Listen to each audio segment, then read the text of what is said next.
much. Thank you so much, Val. I can't tell you how much I appreciate the way you talk about me, and not just today, but always. And the feeling is mutual. So please, everyone, keep in mind that I'm just about to be profound. Could have an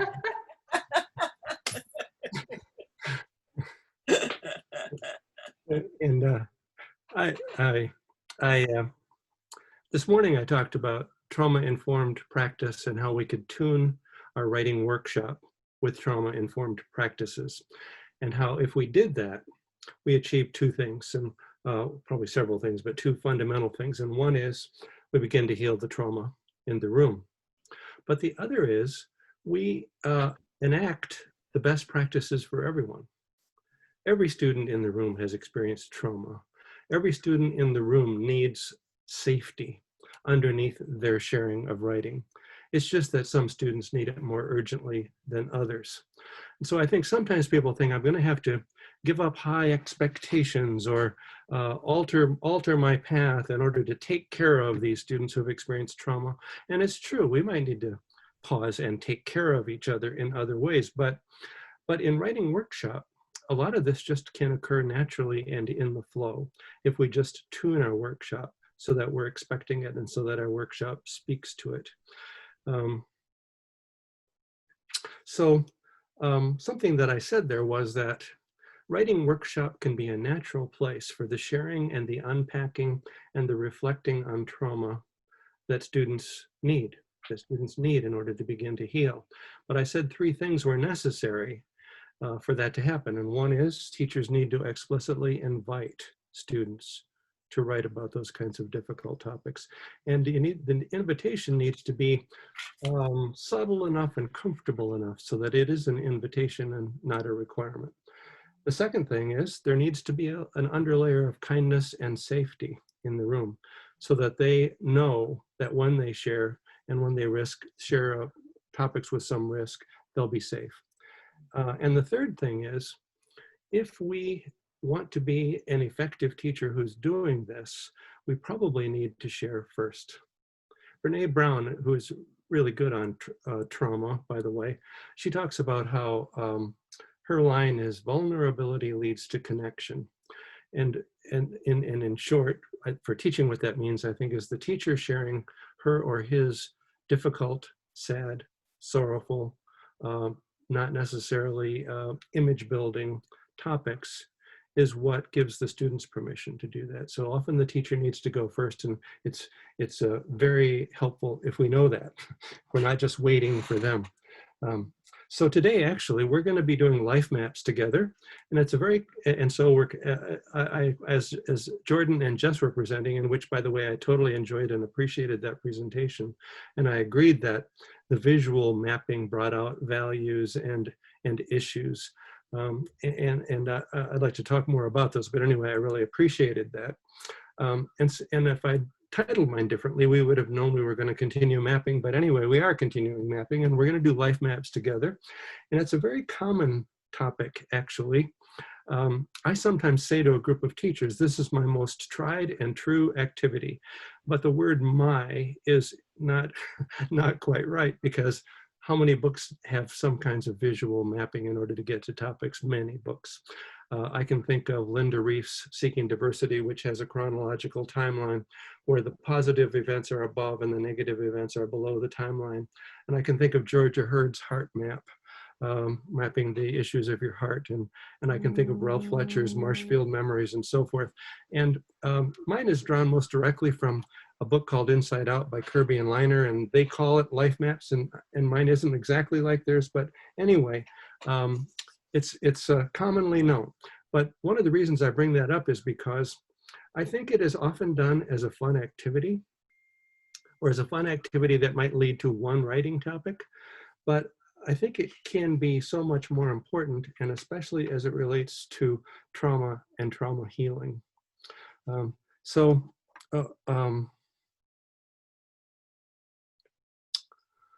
we're going to make life maps, and then we'll do a bit of free writing, and then we'll do a bit of sharing, And so we are going to have a little work session together. You are going to be completely safe, partly because you are well ensconced in your technological world, but also because I'm going to take very good care of you. I'm going to take very good care of you, so you're safe as we do this. And so we're going to make life maps, do a little bit of writing, a little bit of sharing, and then I'll recommend two things. One, that you do life maps with students of any age, and I'll give you a few tips. And then I'm going to elaborate just a bit on how we have been connecting. You'll see probably most of the ways that we're connecting to trauma, but I want to kind of elaborate that out at the end. And so I want to rescue life maps from being the fun activity that we are done with and help them become the activity that the more sophisticated and powerful version of itself, where we develop powerful writing topics and topics that open up the possibility for us healing. So I'm going to demonstrate from some books about what professional writers write about and how they write about a variety of things, of course, but I'm going to demonstrate some of them. And then I'm going to show you my life map so you sort of have a model of how I can mirror my own writing from what professional writers do in children and adult texts. And then I'm going to want you to develop your own life map that you can use in two ways. One way is to generate topics for your own writing. You can write about your own trauma and difficulties and share or not share. And actually, one of the medical studies they did came out like this. People who wrote about their sad and difficult topics, even if they never shared them with anyone, had more disease-fighting T cells in their blood than the people who did not. So, so it'll be the topics you can write about, but also, of course, you will, at the end of this session, then have a life map that you can show to your students the way I am showing you my life map today. And that can be you being vulnerable to them and your launch of this work that I hope you will do. So this is my life map. Can you see it, kind of? Yep, we can see it, Richard. Looks good. Yeah. You can hold it up a little bit. Yeah, okay. I'm gonna try to, how do I put myself in the middle of my own screen? Anyway. Speaker view. Oh, there you go. Or you can click on yourself. It's pin yourself to those three little dots. Oh, click on the pin video? Yeah. It should center you. Oh, thanks. So now I can see what you can see, right? It's not so much that I wanted to make sure I was the star as that I wanted to know what you were seeing. So this is my life map, and I'm going to give you a quick review of it. And now I'm going to be doing the activity a little bit. And by the way, this is a really high-tech presentation, so try to keep up. Just kidding, of course. So it starts with place. It moves to activities. It moves to college, which of course the students haven't gone to college yet if you're talking about K-12, which is most of the students I work with. But I don't change this for them. I don't make it phony for them. So college was a very big experience for me. And then it moves to my teaching. And then it moves to animals as a topic. This is my dog, Cindy, and I often apologize because she looks a little bit like a misshapen moose, but it's my all-time favorite dog, Cindy. This is and actually, I'm gonna come back to these, but this is my divorce and I want to talk about it. And this is my mother's death and I want to talk about it because the way I talk about it is going to be a recommendation for you for how you talk about your sorrowful experiences. This is Miss Walsh, the most helpful high school teacher I ever had, someone who helped me when I really needed it.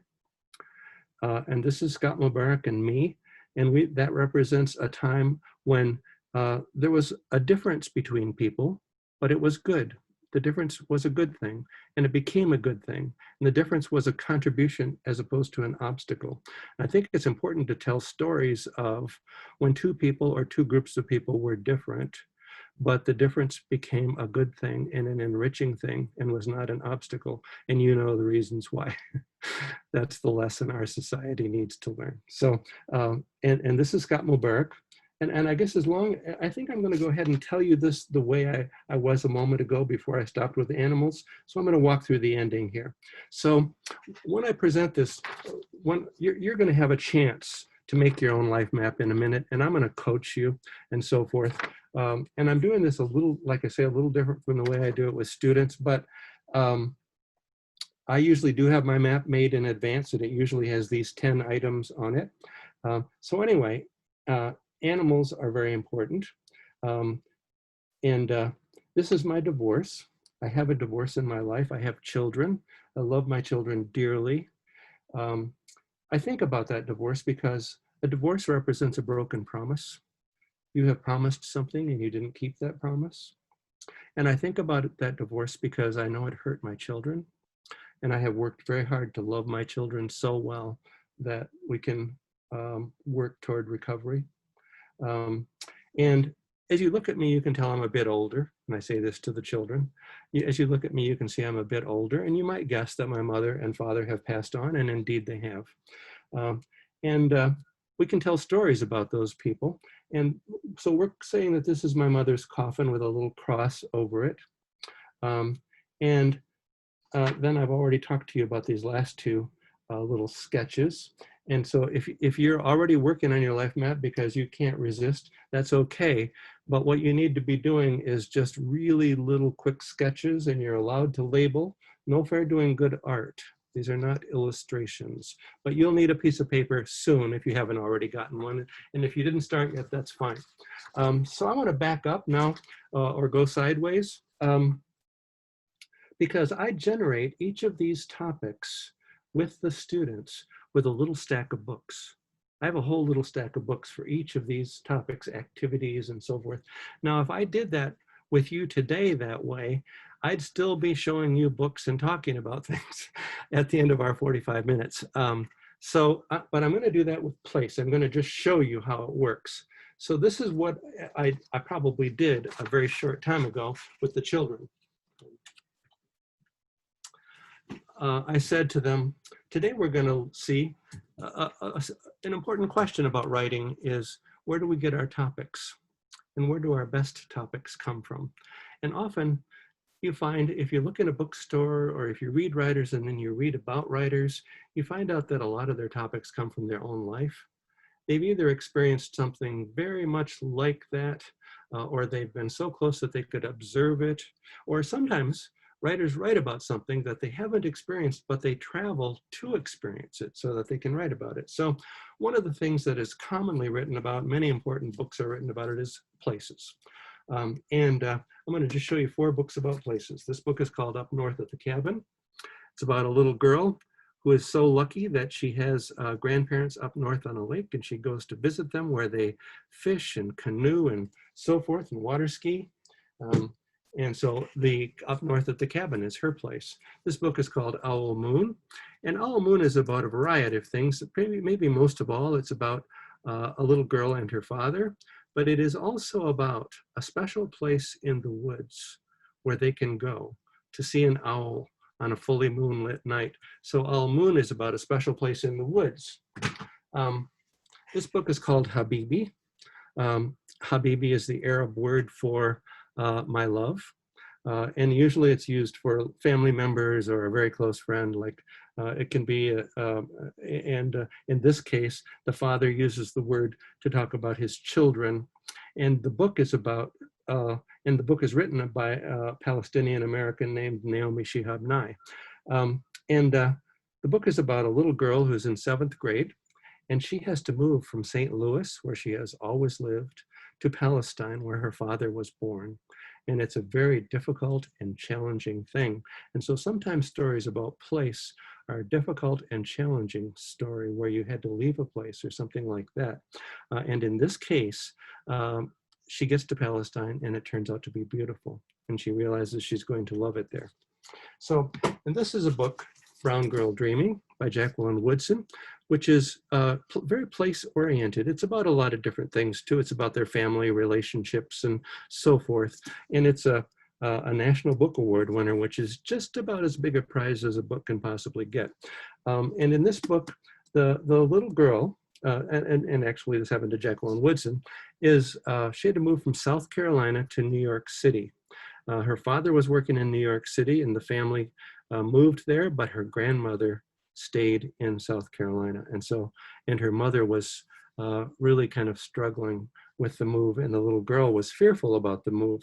And so the book is all about those two places and what the little girl experiences by going back and forth between those places. So you see, I have a whole little stack of books, and you're probably aware that it's just a tiny bit diverse. I'm making sure that different people who might be sitting around the room might have a chance to feel included. So there are, let's see, we have, okay, we're good. So the second categories that I have here are activities. This is a basketball. This is popcorn for the movies. Lots and lots of books are written about activities. Here's a book about soccer, women's soccer stars. So lots of people like to play a game or engage in a sport or do something like gardening or sewing or drawing. So almost everybody has an activity that they love. And in this case, it's about some young women who loved soccer and became famous as soccer players. I have basketball, and then I have two different kinds of activities here. And you, if you would, please, would you start drawing your life map now? So you could have computer paper or your notebook. I have my notebook here, and if I was sitting in your chair, I'd probably be doing it in my notebook, and that is just fine. I'd like you to try to get a place. I'd like you to maybe then ease toward activities and get that first part of your life map going. And I have one activity here, basketball, which turned out to be a disappointment. I was a pretty good basketball player for a little town, but when I got to be a junior in high school, I stopped getting along with the coach.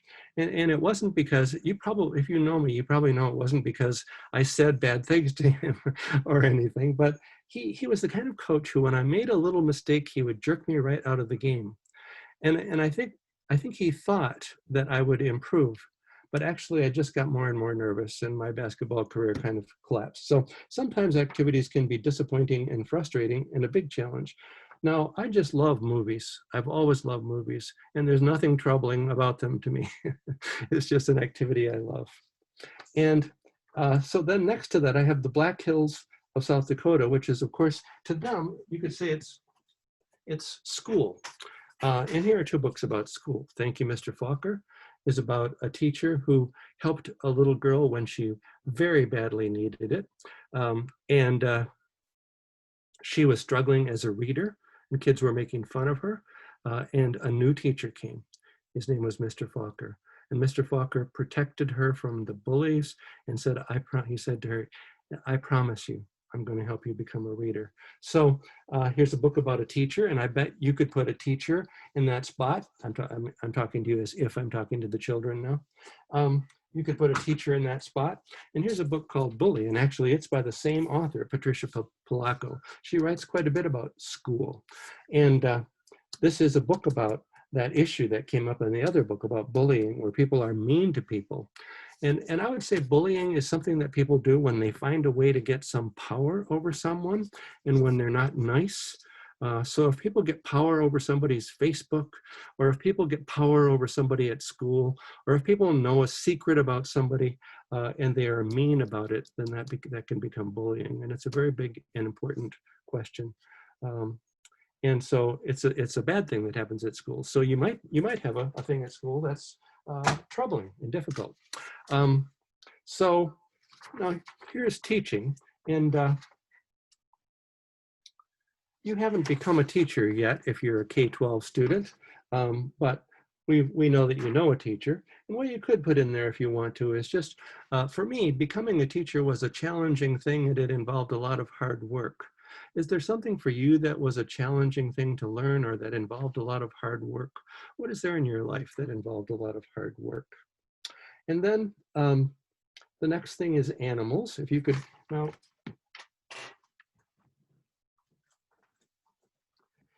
Here's the thing I learned about animals and animal stories.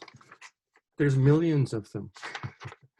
Millions of people love animals and love to read stories about animals. If you go to the store where there are books or look online where there are books, I just have a couple of examples here. Here's one about Dewey the library cat, which was big for a while. And this is a children's book about Dewey the library cat, but there's a grown-up book about Dewey the library cat too. And here's a book called The Girl Who Loved Wild Horses. And it's about a Native American people. And this little girl she loves horses the most of anybody among her group. And so they put her in charge of the horses. And it's by Paul Goebel, who is not a Native American, but who really researches whatever he writes about. So he's not writing about it in a light way. This is not a story where you could just put in other people. This is a story that's really about how the Native Americans lived and how they related to horses.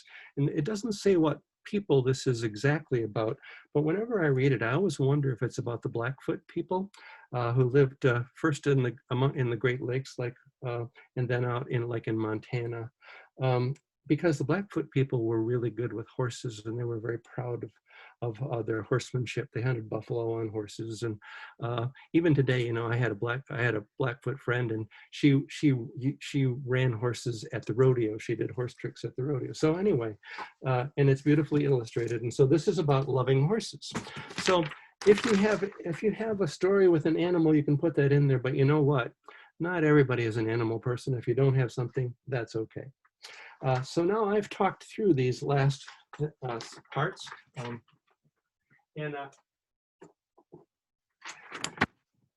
just because I seem to be doing it, and I think I can do it really quickly, of course there are lots of books about mamas and fathers, and this book is called Mama Makes Up Her Mind. So I have my mother here, even though she's passed on. Of course, I remember her wonderfully and love her still. This book is Mama Makes Up Her Mind, about this writer's mother. And here's a book called Esperanza Rising, which is about a little girl who grew up in Mexico, or who started her growing up in Mexico. And her family was wealthy, but then her father was killed by bandits. He was actually killed. And her uncles were going to take away their great big hacienda and their ranch. And so they actually had to become immigrants and farm workers. And in the end, they figure out how to have a joyful life, and they develop new friends. But it's a very interesting and difficult story, and it's about someone who dies. So a thing that happens in life is that not everybody we love gets to stay with us. And so at a certain point, we realize that people we love have died. And maybe, I actually say this to kindergartners, and maybe someone you love has died. And when I say that to the kindergartners, quite a few of them nod their heads. Their great-grandparent has died, or their dog got hit, or their neighbor has somebody who died. So if you would put something that, this divorce thing for me involves separation. And so I wonder if you could put something in there about how you got separated from someone or something important to you. Maybe you and a friend got mad at each other and broke up, or maybe somebody moved away. Or maybe you just were not able to see someone anymore for a certain reason. And over here, maybe someone who was important to you, or who you knew well, did die, or maybe someone got very sick, and that was almost as bad. Or maybe you had a pet who died. And so that you'll have 10 items if you can hurry up and do. Miss Walsh was someone who helped me when I really needed it. That's that category. Someone who helped me when I really needed it. That was Miss Walsh. And sometimes that is a teacher. And for this little girl, and thank you, Mr. Falker, it also was a teacher. Then the last one is a time when people were different, but it still worked out. And I'm not sure I can't remember if I told you how Scott and I were different. His father was Lebanese, which is an Arab country. And so Scott was a little different color skin than I, but to tell you the truth, I didn't notice that for a long, long time. It kind of had to dawn on me. But the last thing is, his dad was a doctor, and his family was wealthy. And my father was a forest ranger, and I loved that, but he didn't make much money. So we were different colors, and he was also kind of rich and I was kind of poor, but it worked out great. The end. I hope you have a life map. Now, what we're going to do next is I'd like you to put a check mark. Let me pause and give you, I think we're not doing too badly on time. Let me give you about 190 seconds to do a few more items on your life map if you can. And I'll tell you what, if you don't get all 10 items, no big deal. I would like you to try to get the separation, like my divorce, and I would like you to do something like the death or loss or serious illness, because you know why. We're trying to open up possible trauma topics. And it's always interesting to me because we talk about these as trauma topics, but the young people talk about them as something that happened. This is something that happened to me. This is something that happened to me. So if you could do those two, that will allow you to share that with your students and create that vulnerability. And I'll tell you what, after I share this life map with students, it always, and I'm thinking of a 4th grade girl, Raven, but it always happens that the students gather around me afterwards and start telling me their stories. Raven told me her grandmother died 2 weeks before the time I had come to their class. And I patted her on the side of the head and I said, I'm so sorry to hear that, but you can write about it. And she did. So now, as soon as you can, would you put a check mark beside one of the items on your life map that you would be willing to write about today? And I'm suggesting that you consider those difficult topics, because you'll be opening the door to those difficult topics. Plus, although there'll be an opportunity to share, it'll be a very little window of opportunity, and it does not have to be you. You won't have to share. I'm going to put my check mark under, oops, I'm sorry. I'm going to put it under my mother. I have written about my mother, but not as much as she deserves for me to write about her. So I'm sure I'm going to be able to do that. So if you'd put a check mark on one of the topics on your life map, and you know what, if it's not one of these trauma topics, that would be okay. It just needs to be a topic that you'd like to write a bit about. And I'm going to give you 5 minutes to write right now. And we're going to do a free writing, and it needs to be on that topic. And you could do it with just one more piece of paper. That would be fine. But if you have your notebook, you could also open your notebook. And a free writing is just thinking out loud on paper or just jumping in and telling about it. You're not worried about spelling or the order of things, because you're just getting your brain going and you're just getting some words associated with this topic. So volume is virtuous in free writing. Write quickly. Don't pause and think. If you have to straighten your arm for a moment to be comfortable, that's okay, but don't stop and think. Okay, get ready, get set, go. Try to fill a page in your notebook if you can. And just jump in. I'm going to jump in with the words "my mother" and then start talking about her.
Well, I filled up a notebook page. I don't know how you're doing, but of course I've had a lot of practice, but so have many of you.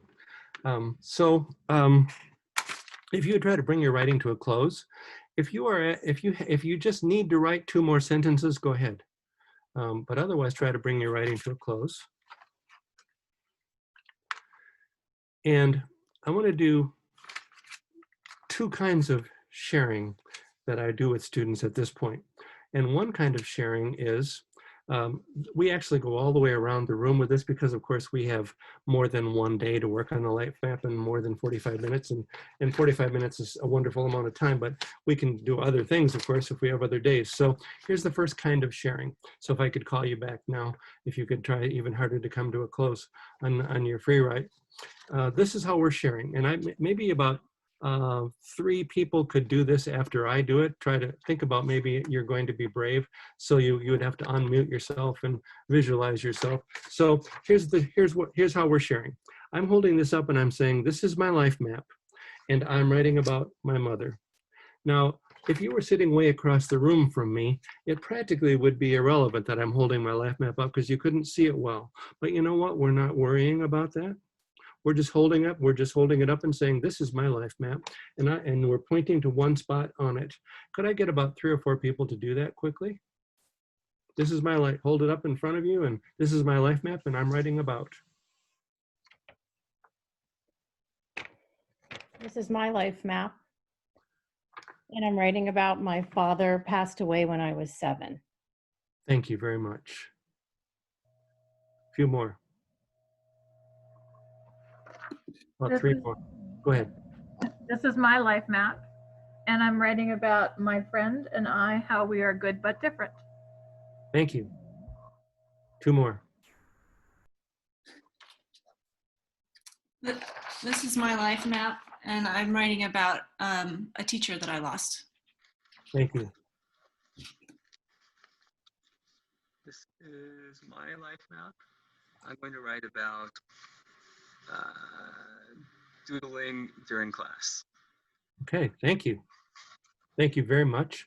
And one more, just because I'm watching my clock here and I think we're doing okay. So maybe one more. Be brave. This is my life map, and I'm writing about my dog, Jake, who passed away. Thank you very much. I appreciate your coming forward there. So we'll stop with that part, although there's going to be one more piece of sharing. And I'm hoping that you're seeing a couple of things here. And one is, we have such a rich variety of topics. What a wonderful time we're about to have working with each other's writing.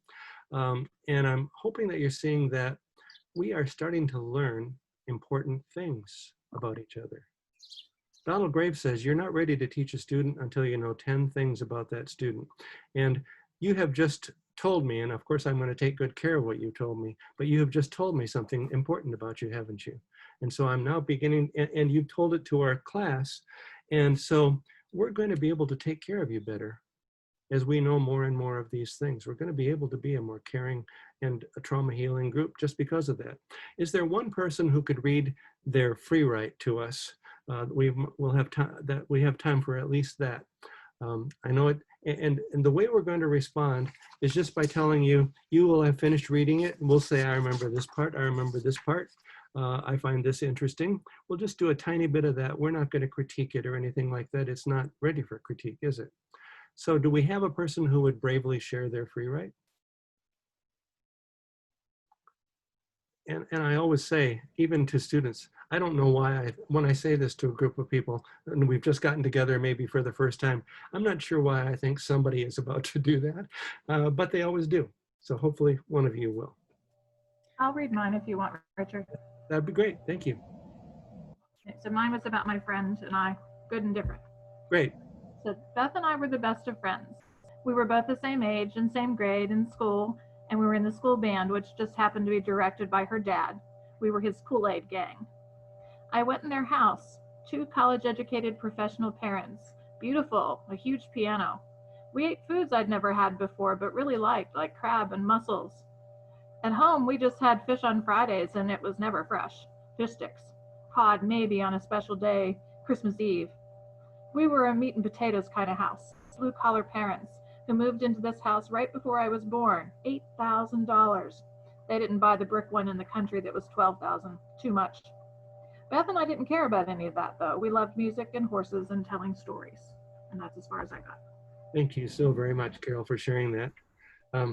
And we're gonna respond just briefly, and I don't know if you can see this. There's a slide about this in my PowerPoint from earlier today, but there's a positive response protocol. I call it the PQS protocol. I didn't invent it. It's supported by research that Carol Dweck did, in not only when she did growth mindset, but later on when she was interviewed about it in 2015. Peter Johnston has studied response and talks about it. Hattie and Temperley wrote a long quantitative essay called The Power of Feedback. And if you put Hattie and Temperley in your computer Google spot and The Power of Feedback, it comes right up for you. So if you want to document it, but all of them recommend affirming, being curious, and then making a suggestion. And so we're going to say what we remember, and I'm talking over Carol's paper, so I'm going to stop doing that. And if I'm lucky, you still remember Carol's free write a bit. And are there people who could tell me a couple of things you do remember from her free write? What do you remember from that little bit that she shared with us?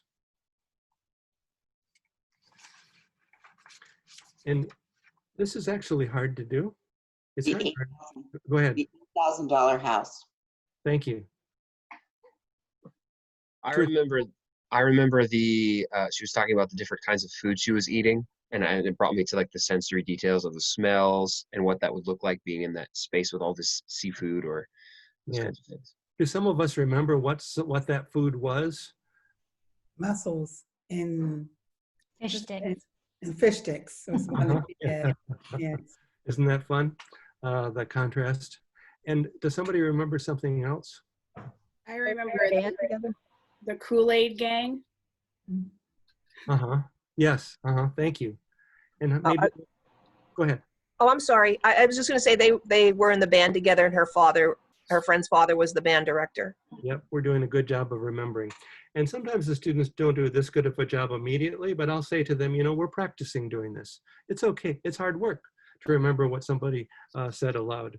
And you know what I remember is the things that people remembered I love already, and I love how particular your piece is, as I think Andrew pointed out.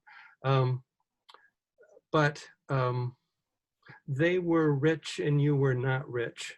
I just think that creates a very interesting story and a very interesting kind of difference. And I'm wondering, and I'm moving on to part 2 now, which is questions, and I'm modeling for you. And I'm wondering how that played out in your friendship. If there was ever a time when that was a problem, maybe, that they were rich and you were not rich.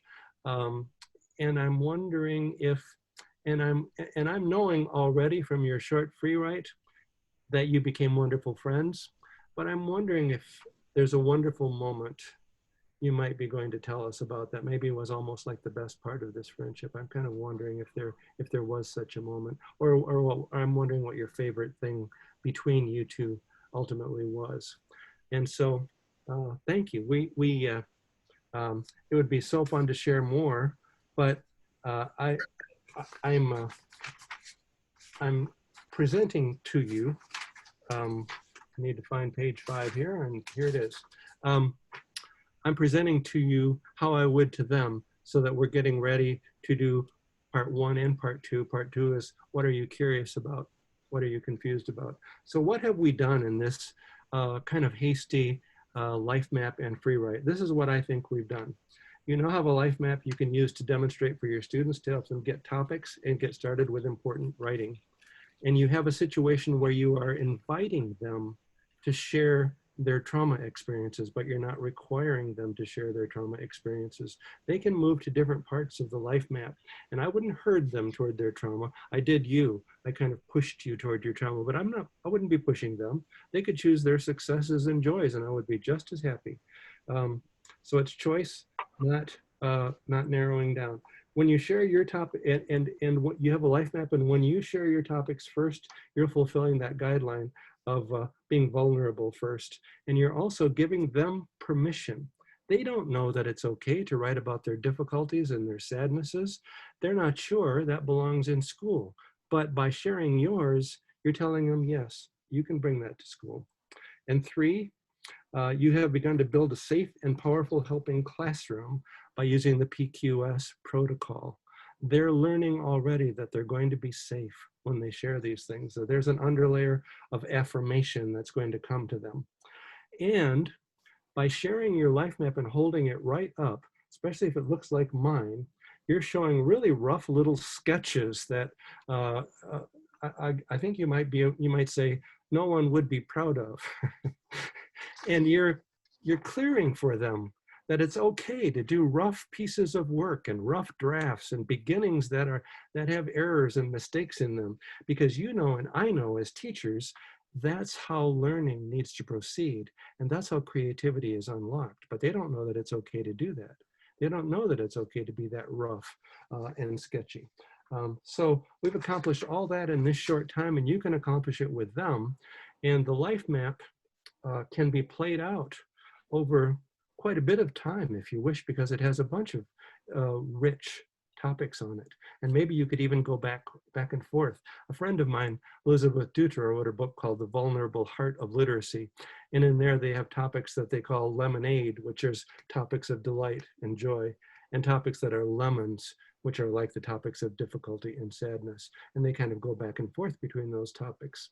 Furthermore, and maybe last, sadness and joy often travel very close together. My mother has passed on, but my recollections of my mother still bring me great joy. And so sadness is not just sadness. Sadness is a pathway to claiming your full joy. The end, thank you very much. It's been a pleasure to be with you. The core of what I hope we were getting at is how naturally and honestly and as part of your relationship with part of a natural relationship with students, you can move into a land of trauma and healing. Thanks.